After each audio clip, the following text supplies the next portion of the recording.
Hello friends. आज की video में हम करेंगे लेटर मुगल्स। पिछले वीडियो के अंदर हमने मुगल्स के early ruler that is Babur, Humayun, Akbar, Jahangir, Shahjahan और औरंगजेब को कवर किया था।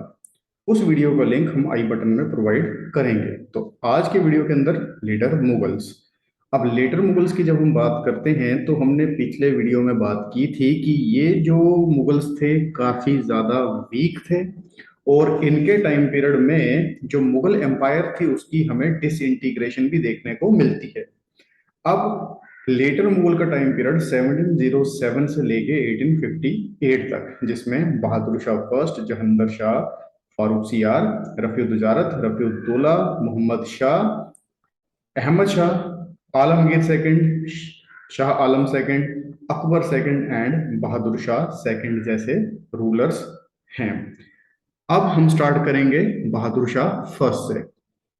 बहादुर शाह फर्स्ट या फिर शाह आलम की बात करें तो थोड़ा सा बैकग्राउंड में चलते हैं और बैकग्राउंड में हमें देखने को मिलते हैं the one of the most powerful ruler of the Mughal empire that is Aurangzeb.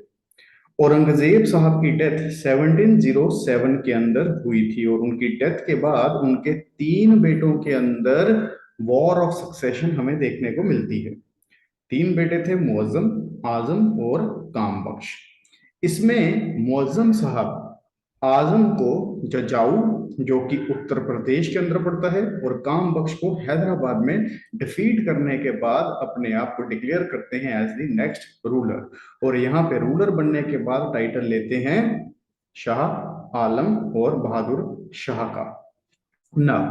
अब जिस टाइम पीरियड में बहादुर शाह फर्स्ट साहब रूलर बने तो he was of 63 years of age. अब यहाँ पे बूढ़े हो चुके थे।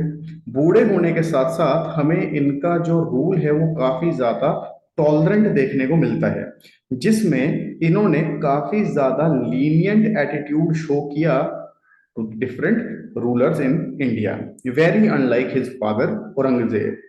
इसके साथ साथ यहाँ पे ही reconciled with the Sikh by taking Guru Gobind Singh into Mughal services. But ये जो ट्रूस था, ये जो फ्रेंडशिप थी, थोड़ी देर ही रुकी रही। रीजन बीइंग आफ्टर आफ्टर गुरु गोविंद सिंह बंदा बहादुर इमर्ज हुए एज द सिख लीडर, जिन्होंने अगेन मुगल्स के अगेंस्ट रिवोल्ट करना स्टार्ट कर दी। साथ ही साथ इन्होंने अपने टाइम पीरियड में साहू जी, जो कि सन थे शंभू जी के और ग्रैंडसन थे शिवाजी के, इनको रिलीज किया फ्रॉम मुगल कैप्टिविटी। साहू जी की बात करूं तो साहू जी और इनकी जो मदर थी ताराबाई, ताराबाई, इनको औरंगजेब के टाइम पीरियड में मुगल्स ने कैप्चर करके रखा हुआ था। और जैसे ही यहाँ पे बहादुर शाह फर्स्ट साहब रूलर बने, इन्होंने साहू जी को रिलीज कर दिया। अब ये जो एपिसोड है हम इसको डिटेल में बात करेंगे जब हम रीजनल स्टेट्स में मराठास को पढ़ रहे होंगे, वहां पे मैं इस पे वापस आऊंगा। इसके अलावा इनके रूल के अंदर हमें एक डिफरेंट चीज देखने को मिलती है, जो थी reckless grant and promotion to different nobles. अब इससे क्या हुआ? इससे मुगल नोबल्स काफी ज्यादा पावरफुल इमर्ज होने लगे और एक न्यू एलिमेंट हमें मुगल पॉलिटी के अंदर एंटर करता देखने को मिलता है, जिसे हम बोलते हैं किंग मेकर्स। और ये किंग मेकर्स बहादुर शाह फर्स्ट के बाद काफी ज्यादा डोमिनेट करना शुरू कर गए मुगल पॉलिटी को। जैसे कि हम बात करेंगे इनके बाद के रूलर की, तो 1712 में एक नए रूलर गद्दी पे आए जिनका नाम था जहांगीर शाह। और Jahangir Shah was a very very weak and incapable person. अब रूलर किस तरह बने? क्योंकि he was supported by one of the most powerful noble of his time, Zulfiqar Khan. जैसा कि हमने पिछली स्लाइड में बात की कि इस टाइम पीरियड में किंग मेकर हमें देखने को मिलते हैं, जो थे बेसिकली काफी पावरफुल नोबल्स। तो यहाँ पे Zulfiqar Khan was a very very powerful ruler. और रूलर बनने के बाद जहांगीर शाह एबॉलिश्ड जजिया और यहाँ पे एक नया रेवेन्यू सिस्टम भी इंट्रोड्यूस किया इन्होंने, जिसका नाम था इजारा सिस्टम, जिसे हम रेवेन्यू फार्मिंग भी बोलते हैं। अब इससे पहले रेवेन्यू कलेक्ट हुआ करता था टोडरमल स्कीम के थ्रू। मींस ये system right from the period of Akbar चल रहा था, अच्छा सिस्टम था। बट इसमें प्रॉब्लम क्या थी? इसमें प्रॉब्लम ये थी कि जो स्टेट थी उसकी काफी ज्यादा इन्वॉल्वमेंट हुआ करती थी रेवेन्यू सिस्टम में। तो अब यहाँ पे अपनी रिस्पॉन्सिबिलिटीज को पीछे छोड़ते हुए इन्होंने क्या किया? रेवेन्यू फार्मिंग या फिर इजारा सिस्टम ही शुरू कर दिया मुगल एम्पायर के अंदर। Finally he was defeated by his own nephew Farrukh Siyar at Agra. और यहाँ पे भी फारूक सियार को सपोर्ट कर रहे थे कुछ पावरफुल नोबल्स जिनका नाम था सईद ब्रदर्स, जिनको हम डिटेल में अगली स्लाइड में इसी में देखेंगे भी। यहाँ पे अब यहाँ पे इनको डिफीट करने के बाद, जहांगीर शाह को डिफीट करने के बाद फारूक सियार बनते हैं नए एम्परर। और फारूक सियार का टाइम पीरियड 1713 से 1790 तक। पिक्चर में आप फारूक सियार साहब की पिक्चर भी देख रहे हैं, काफी अच्छे लग रहे हैं और इन कपड़ों में। तो जैसा कि हमने बात की, he was help by Sayyid brothers, दो भाई थे, अब्दुल्ला खान और हुसैन अली खान। और यहाँ पे फारूक सियार को एम्परर बनाने के बाद इनको टू प्राइम पोजीशंस मिलती हैं। जैसे अब्दुल्ला खान जो थे, इन्हें बना दिया गया वजीर या फिर वजीर आजम जिसे हम बोलते थे उस समय। और हुसैन अली खान को मिलती है पोस्ट ऑफ मीर बख्शी। तो Mir Bakhshi was a very big army officer. तो ये दो प्राइम पोस्ट पे इन दोनों भाइयों को अपॉइंट कर दिया गया। साथ ही साथ फारूक सियार के टाइम पीरियड में इन्होंने सिख के रिवोल्ट को सप्रेस किया और साथ ही साथ जो उस टाइम पीरियड में सिख लीडर थे बंदा बहादुर, इनको भी कैप्चर करके इनकी एग्जीक्यूशन की गई थी। And finally Farrukh Siyar was murdered by Sayyid brothers. और यहाँ पे सईद ब्रदर्स का साथ देते हैं एक और मुगल एम्पायर के ही पर्सन जिनका नाम था रफीउद तजारत। अब यहाँ पे एक इंपॉर्टेंट चीज हमें फारूक सियार के टाइम पीरियड में देखने को मिलती है, जो है एक फरमान। ये फरमान फारूक सियार 1717 में इशू करते हैं, जिसके थ्रू इन्होंने ब्रिटिश ईस्ट इंडिया कंपनी को अलो किया कि ये कंपनी अब इंडिया में रह सकती है और उसके अलावा ट्रेड कर सकती है मुगल एम्पायर। और बदले में इन्हें ईयरली 3000 रुपीज देने पड़ेंगे। जिससे क्या हुआ, इस इन राइट्स की वजह से क्या हुआ, जो कंपनी थी ये फ्रीली अब ट्रेड कर पा रही थी बंगाल और इंडिया के दूसरे एरियाज में। आगे बढ़ते हैं, आगे बात करते हैं मोहम्मद शाह की। मोहम्मद शाह का टाइम पीरियड 1719 से 48 तक। अब हमने बात की कि फारूक सियार को मर्डर किया सईद ब्रदर्स ने along with a person Rafi उद दराजत, जो बेसिकली थे grandson of Bahadur Shah first. Bahadur Shah first. अब यहाँ पे रफी उद दराजत ज्यादा देर तक on the post of emperor नहीं रहे, बीमार थे, इनकी डेथ हो गई। और इनके मरने के इमीडिएटली बाद इनके छोटे भाई जिनका नाम था रफीउद्दौला, इन्हें गद्दी पे बिठा दिया गया। और यहाँ पे रफीउद्दौला साहब एक नया टाइटल लेते हैं, दैट इज शाह जहान सेकंड का। बट ज्यादा देर तक ये भी गद्दी पे नहीं बैठ पाए क्योंकि ये भी बीमार थे और इनकी भी अनटाइमली डेथ हुई।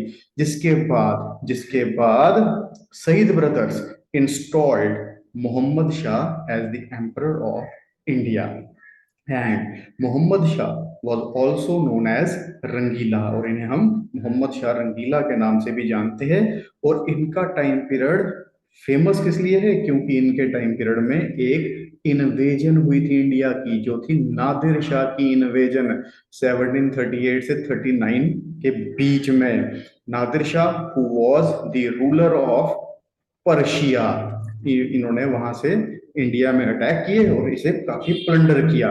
और इस इन्वेजन में एक मैसेकर, जिसे हम दिल्ली मैसेकर भी बोलते हैं, ये काफी ज्यादा इनफेमस है।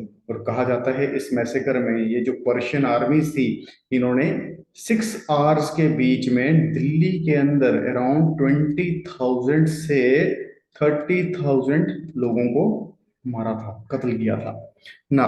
अब यहाँ पे एक इंपॉर्टेंट बैटल भी देखने को मिलती है, that is the battle of Karnal. Battle of Karnal, battle of Karnal 1739 में हुई, जिसमें नादिर शाह की आर्मी ने मुगल आर्मीज को हराने के बाद दिल्ली कैप्चर की थी। अब हुआ क्या इसके बाद जो मुगल्स थे, जितने भी प्रोविंसेस इनके वेस्ट ऑफ रिवर इंदस थे, इन सबको सरेंडर करना पड़ा। उसके अलावा कोहिनूर डायमंड और पिकॉक थ्रोन भी नादिर शाह साहब अपने साथ ले गए, और अराउंड मुगल ट्रेजरी से इन्होंने 70 करोड़ रुपीस भी निकाले थे। आगे बढ़ते हैं, अगले रूलर बनते हैं अहमद शाह, 1748 से 54 तक। इनके टाइम पीरियड में नादिर शाह के ही एक जनरल, जो अब इंडिपेंडेंट एम्पायर के मालिक थे, जिनका नाम था Ahmad Shah Abdali, he invaded India. और Ahmad Shah Abdali came from Afghanistan in 1748। इससे पहले he was the general of Nadir Shah, Ahmad Shah. ठीक है, अब्दाली की बात कर रहा हूं मैं। अब अहमद शाह जो कि मुगल एम्परर थे, इन्हीं के वजीर इमादुल मुल्क इन्हें ब्लाइंड करते हैं और इनकी जगह पे प्लेस किया गया आलमगीर सेकंड को ऑन दी थ्रोन। अब आलमगीर सेकंड की बात करूं तो ज्यादा देर तक इनका भी रूल हमें देखने को नहीं मिलता, और यही इमादुल मुल्क इनका मर्डर कर देता है। इसके बाद शाहजहां थर्ड आए। शाहजहां थर्ड की मैं बात करूं तो उनको मराठास ने टिकने नहीं दिया यहाँ पे। तो काफी ज्यादा प्रॉब्लम्स, कॉम्प्लेक्सिटीज हमें देखने को मिलती हैं मुगल पॉलिटी के टाइम पीरियड में। ये मुगल इतने वीक रूलर हो चुके थे। अब थोड़ा सा हम मुगल से हट के बात करते हैं अहमद शाह अब्दाली की रेड्स की। ये थोड़ी सी इंपॉर्टेंट है हमारे लिए exam point of view. But इससे पहले कि हम रेड्स को स्टडी करें तो प्लीज आप चैनल को सब्सक्राइब कीजिए, इसे अपने फ्रेंड्स में शेयर कीजिए, और कमेंट बॉक्स में आप कमेंट्स ड्रॉप कीजिए। इन केस आपकी कोई भी क्वेरी हो सब्जेक्ट को लेके तो आप हमें कमेंट बॉक्स में मैसेज कर सकते हैं, तो वहां पे आपको हम इसका रिप्लाई भी करेंगे। आगे बढ़ते हैं अहमद शाह अब्दाली की तरफ। अब अहमद शाह अब्दाली की अगर हम बात करें तो इनका पूरा नाम था अहमद शाह दुर्रानी, और बिटवीन 1748 टू 1767 इन्होंने इंडिया में 8 टाइम रेड्स की थी। कई हिस्टोरियंस का मानना है कि 9 टाइम रेड्स थी, फाइन, बट हम 8 टाइम ही लेके चलेंगे, इनको ज्यादा थकाएंगे नहीं। तो 8 टाइम इन्होंने रेड्स की थी। तो फर्स्ट इन्वेजन की बात करूं तो फर्स्ट इन्वेजन के टाइम पे एक बैटल फेमस है, that is the battle of Manupur 1748 में, जिसमें मुगल्स, राजपूत और सिख की कंबाइन आर्मी ने अहमद शाह को हराया था। और सेकेंड इन्वेजन के टाइम में अहमद शाह ने मुगल आर्मीज को हरा दिया 1749 में। Third invasion battle of Lahore is famous 1752 में, जिसमें ही defeated Mughal governor of Punjab. Fourth invasion की बात करूं तो battle of Bharatpur and battle of Amritsar हमें देखने को मिलती है। और सबसे इंपॉर्टेंट जो रेड है इनकी, that is the fifth invasion. Fifth invasion के टाइम पे हुई थर्ड बैटल ऑफ पानीपत 1761 में। ये बड़ी ज्यादा इंपॉर्टेंट इन्वेजन है, इसे याद रखिएगा, क्योंकि बैटल ऑफ पानीपत हुई है 1761 में। सिक्स्थ इन्वेजन में हमें छुट पुट लड़ाई देखने को मिलती है गोकुल के अंदर। गोकुल आपको मालूम है हिंदू का एक रिलीजियस प्लेस है, वहां नागा साधुस थे, उनके अगेंस्ट इनकी फाइट हुई थी। फिर सेवंथ इन्वेजन में जो सिख थे इन्होंने डिफीट किया था अहमद शाह अब्दाली को। और एट्थ इन्वेजन में बैटल ऑफ सरहिंद हमें देखने को मिलती है 1764 में। अब ऐसा माना जाता है कि Ahmad Shah Abdali was the founder of Afghanistan.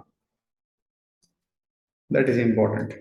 आगे बढ़ते हैं, आगे बात करते हैं हम शाह आलम सेकंड की 1759 से 1806 तक। अब इनको यहाँ पे गद्दी पे इंस्टॉल किया अहमद शाह अब्दाली ने। Abdali named him as the emperor of India and he was the son of Alamgir second. Famous क्यों है? क्योंकि he fought the battle of Buxar in 1764।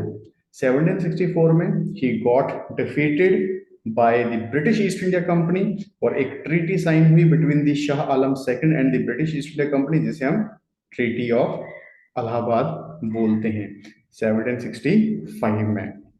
अब ये जो शाह आलम सेकंड साहब थे, ये पेंशन ऑफ हो गए, मींस अब ये सिर्फ एक रबड़ स्टाम्प की तरह ही थे, बाकी सारी की सारी पावर चली गई ब्रिटिश ईस्ट इंडिया कंपनी के हाथ में after the battle of Buxar. आगे बढ़ते हैं, आगे बात करते हैं अकबर सेकंड की 1806 से लेके 37 तक। तो अब मैं आपको एक बात बता दूं, इस टाइम पे जो मुगल एम्परर्स थे ये बिल्कुल ही पावरलेस हो गए थे।